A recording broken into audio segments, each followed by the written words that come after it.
교보증권에서 경제 환율 담당하는 신유정 연구원입니다.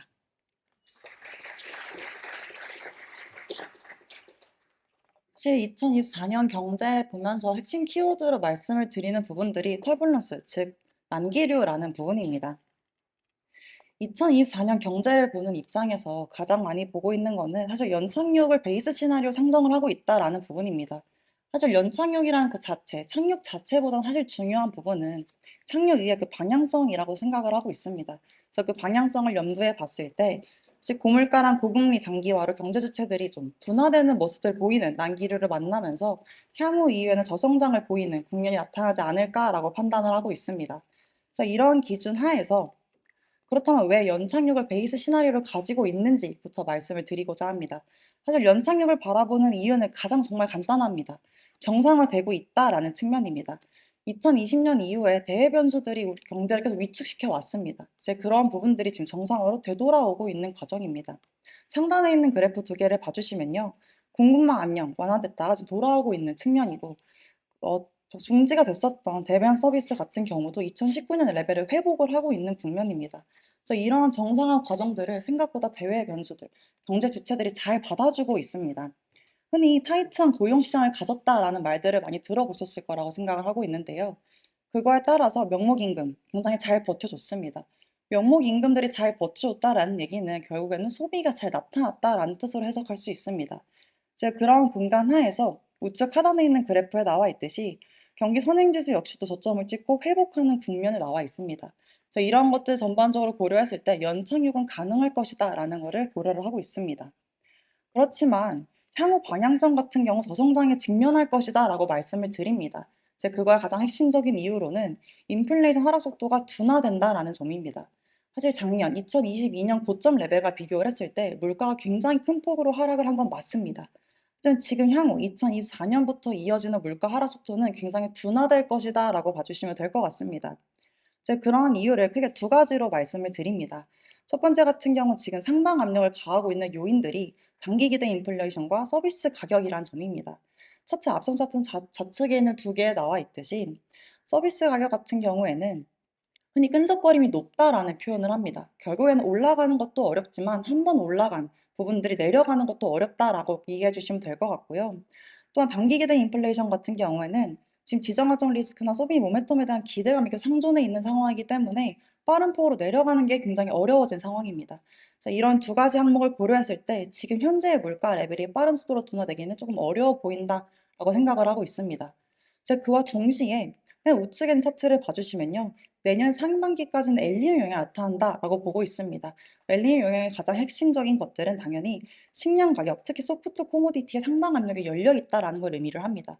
그래서 이런 것들을 전문적으로 고려했을 때 상대적인 고물가가 좀 장기화적에 이루어질 수 있을 것이다라고 보고 있습니다. 사실 고물가의 장기화가 의미하는 것은 고금리의 장기화입니다. 고금리의 장기화가 의미하는 건 당연히 경제 주체들이 조금 여력을 잃어간다라는 걸로 받아주시면 될 것 같습니다. 신용 리스크가 확대되면서 좌측에 나와 있듯이 대출 기준이 상향이 됐습니다. 대출 기준이 올라갔다는 얘기는 돈 빌리기 어려졌다라고 말씀을 드릴 수가 있을 것 같습니다. 그에 따라서 고금리 기조도 이어지면서 대출 수요까지 하락을 하고 있는 상태입니다. 돈 빌리기 어려졌고 대출 수요가 하락을 하면서 결국엔 금융 여건 자체가 안 좋아졌다라고 봐주시면 될 것 같습니다. 그거에 따라서 중간에 있는 차트에 나와 있듯이 내년 같은 경우 소비 전망이 국가별로 모두 다 큰 폭으로 하락을 하고 있는 상황입니다. 이런 상황 같은 경우는 가게랑 뿐만 아니라 기업도 마찬가지입니다. 그래서 결국에는 내년 같은 경우에는 가게랑 기업들 모두 다 힘을 쓸 수 있는 여력이 부족한 상태가 될 것이다라고 생각을 하고 있습니다. 그럼 결국에는 가게랑 기업이 힘을 못 쓰는 국면에서는 힘을 내줘야 되는 경제 주체는 당연히 정부입니다. 하지만 정부의 입장을 본다면 가게랑 기업의 경제 활동에 제약이 의지하면서 세수 확보가 굉장히 어려워진 상황입니다. 그와 동시에 우측에는 사채도 나와 있듯이 고금리에 따른 이자 상환의 부담을 똑같이 안고 있습니다. 따라서 내년 같은 경우에는 모든 경제 주체들이 힘을 쓸 수 있는 여력이 제한적인 국면으로 진입을 하기 때문에 저성장을 상정을 하고 있다까지 봐주시면 될 것 같습니다. 그렇다면 의존을 해야 될 부분은 대외 변수입니다.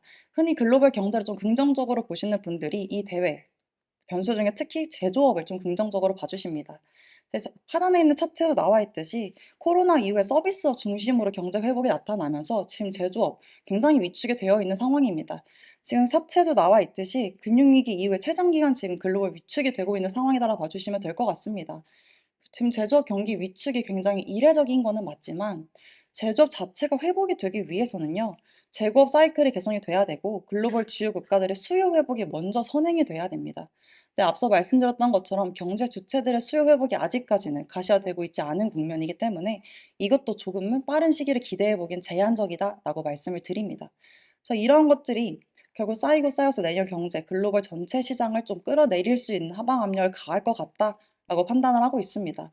자, 이런 기조 하에서 세부적으로 미국이랑 한국 중심으로 해서 이런 기조를 어떻게 국가들이 받아들이고 있는지를 좀 말씀을 드리려고 합니다. 먼저 미국 경제부터 말씀을 드리면요. 3분기 GDP 굉장히 좋았습니다. 5.2% 나왔고요. 다 내수가 견인을 한 구조였다라고 봐주시면 됩니다. 내수가 잘 견딜 수 있었던 이유부터 먼저 말씀을 드리자면 우측엔 차트 두 가지 봐주시면 됩니다. 대기업을 중심으로 총 부채를 초과하는 자산 규모를 확보하기 위한 노력을 굉장히 수반을 해왔습니다. 자, 이러한 노력의 결과로 기준금리가 올라가고 고금리 상회가 직면을 했을 때 이 부분이 재정적 완충 장치로 작용을 한 구조였습니다. 또한 가계 같은 경우에는요, 소매 판매가 둔화가 되고 있는 모습이긴 하지만 4%대 견조한 모습을 가지고 있습니다. 그 이유가 지금 미국 같은 경우에는 이때까지 제한적 소비 심리를 가지고 있던 것이 낙관론으로, 소비 심리 낙관론으로 전환이 되면서 계속 지속적으로 소비를 하고 있는 구조를 계속 띠고 있는 상황이다라고 봐주시면 될 것 같습니다. 결국 이렇게 내수가 버텨주고 있는 구조기 때문에 미국 경제가 올해 같은 경우는 고성장을 보일 수 있었다라고 말씀을 드리지만요.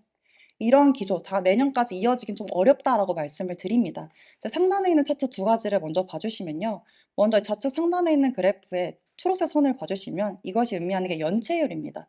지금 연체율 자체가 굉장히 낮은 편이기 때문에 미국 소비를 보는 입장에서 좀 긍정적으로 볼 수 있는 여력이 있다라고 보시는 분들도 물론 계십니다. 하지만 제가 초점을 맞추는 부분은 지금 당장 연체율이 중요한 게 아니다라는 말씀을 드립니다. 그 이유가 앞서 말씀드렸던 것처럼 신규 대출, 즉 돈 빌리기 어려워진 환경이고요. 그에 따라서 롤오버 기간도 다가왔습니다. 그와 동시에 지금까지 바이든 행정부가 학자금 대출을 계속 막아줬었는데 그거 10월부터 재상환을 이제 하기 시작을 했습니다. 그거에 대한 결과 우측 상단에 있는 차트에 나와 있듯이 앞으로 3개월 동안 최소 상환해야 될 금액을 못 갚을 것 같다라는 금액 그런 연체율 같은 경우에는 점점 올라오고 있는 추세입니다. 즉 이제부터 돈 못 갚기 시작할 국면이 나타났다라는 점입니다. 그와 동시에 가장 중요하게 말씀드리는 부분은 절대적으로 돈이 없다라는 측면입니다. 하단에 있는 차트 두 개로 넘어와 주시면요. 흔히 미국 가계가 버틸 수 있었던 이유 중에 가장 많이 언론이 제시가 되고 있는 게 초과 저축액이었습니다. 근데 지금 좌측 하단에 있는 그래프에 나와 있듯이 초과 저축액 대부분 다 소진을 했습니다. 그리고 가장 가시적인 예시로 말씀을 드리고 있는 게 우측 하단에 있는 401k 연금 계좌 인출률입니다. 미국 같은 경우에도 가계가 연금 계좌를 가지고 있는데요. 최근에 이 긴급 인출률이 굉장히 빠르게 올라오고 있는 추세입니다.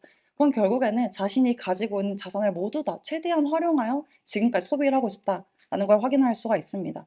그럼 결국에 이러한 모멘텀이 내년까지는 이어질 수 없다라고 생각을 하고 있기 때문에 내년 가계 소비 여력이 좀 제한적으로 나타날 것이다 라고 봐주시면 될 것 같습니다. 기업 상황 역시도 좋지 못합니다. 좌측에 있는 그래프에 나와 있듯이 대출 태도가 올라가면서 돈 빌리기 어려워졌고요. 아무래도 이자 상환의 부담을 그대로 가지고 있기 때문에 기업들 역시도 투자 활동을 적극적으로 하기에는 좀 어려운 상황입니다. 또한 동시에 우측 하단에 있는 그래프에 나와 있듯이 파산 신청 건수도 계속 올라오고 있는 추세입니다. 이게 결국에는 대규모 실업 사태나 연쇄 도산으로 리스크로 커질 것 같다라는 말씀을 드리긴 어렵지만 이런 결국은 전반적인 산업 분위기를 위축시키기는 충분하다라고 판단을 하고 있습니다. 그럼 결국에는 가게랑 기업이 모두 다 힘을 못 쓰는 국면이 미국에서 나타날 것이다 라고 판단을 하고 있습니다. 그럼 결국에는 미국 역시도 정부가 힘을 써줘야 됩니다. 정부 같은 경우는 미국이란 국가이기 때문에 달러를 가지고 있는 국가입니다. 그래서 이자 상환에 부담을 가지고 있다라는 말씀을 드리기가 어렵지만 정부 같은 경우는 정치 리스크로 해석을 해주시면 될 것 같습니다. 미국 같은 경우 좌측에 있는 그래프에 나와 있듯이 부채 비율이 너무나 높아져서 재정 건전성 확보해야 됩니다. 그렇지만 내년에 미국이 앞두고 있는 것은 대선입니다. 대선을 지금 공화당이 우세한 입장을 보이고 있기 때문에 지금 현재 하원 입장에서는 바이든 행정부의 재정적 여력을 풀어줄 이유가 전혀 없습니다. 그에 따라서 지금 정부 같은 경우에는 재정 여력을 계속 전폭적으로 지원할 만한 여력이 향후에 없을 것이다라고 판단을 하고 있습니다. 하지만 전반적으로 고려를 해봤을 때 미국이란 국가는 선진국이기 때문에 저성장이 굉장히 정상적인 스탠스입니다. 하지만 그래서 정상으로 돌아가는 과정이라고 말씀을 드리지만 올해 같은 경우는 앞서 말씀드렸던 것처럼 미국 경제가 굉장히 견조한 성장을 보였기 때문에 이러한 부분들이 실망감으로 조금 크게 반영되는 부분이지 않을까라고 판단을 하고 있습니다. 그다음으로 말씀드릴 수 있는 부분이 한국입니다. 사실 제가 여러 가지 세미나를 다니면서 사실 한국 부분을 말씀드리다가 죄송하다고 설명을 드리면서 말씀을 드립니다. 그만큼 한국 경제에 대한 모멘텀이 조금 부재한 상황이라고 봐주시면 될 것 같습니다. 한국 같은 경우 통상적으로 가장 중요하게 여기는 부분이 우측에 있는 수출입니다. 사실 수출 같은 경우는 플러스 전환을 하고 플러스를 유지를 하고 있지만요. 그게 자체 모멘텀 개선이라기보다는 이때까지 너무나도 매수가 너무 저조했기 때문에 그거에 대한 기저효과로 지금 플러스를 내고 있는 국면입니다. 그거에 따라서 한국 같은 경우에는 잠재 성장률을 소폭 상회하는 성장 정도만 보이지 않을까라고 판단을 하고 있습니다. 그럼 왜 이렇게 한국 가게만 유독 좋지 않느냐라는 이유를 먼저 말씀을 드리면요. 상단에 있는 차트 두 개를 봐주시면 됩니다. 한국 같은 경우는 미국과 다르게 신용 증가율 이미 마이너스에 진입이 되어 있고요. 우측 상단에는 그래프에 나와 있듯이 연체율 고공행진을 하고 있습니다. 이는 결국에는 가게가 돈도 못 빌리고 있는데 빌린 돈을 갚지도 못하고 있다는 상황입니다. 그럼 가게가 그렇게 여력이 없는 상황이기 때문에 미국보다 상황이 더 안 좋은 상황이다라고 봐주시면 될 것 같습니다. 하지만 흔히 한국 같은 경우에는 좀 긍정적으로 평가되는 부분이 바로 고용입니다. 하단에 있는 두 개 차트 봐주시면요. 지금 실업률 굉장히 낮은 상황이고요. 고용률 같은 경우도 굉장히 견조하게 높은 레벨입니다. 이런 것들을 종합적으로 고려했을 때 한국 경제에 대한 좀 플러스 요인을 찾아볼 수 있지 않을까라고 말씀해 주시는 분들도 계시지만 오히려 우측 하단에 있는 고용률, 세부적으로 봐야 된다라고 말씀을 드립니다. 우측 하단에 있는 그래프를 세부적으로 봐주신다면 청년층, 핵심 연령층 거의 다 마이너스에 가까워져 있는데 고령층이 올라갔습니다. 이는 결국에는 이런 견조한 고용 지표들이 실질적으로 소비로 이어질 만한 지표들은 아니다라고 봐주시면 될 것 같습니다. 그래서 한국 같은 경우는 가계 상황이 이렇게 좋지 못한 상황이고요. 이러한 상황들이 결국엔 기업도 마찬가지입니다.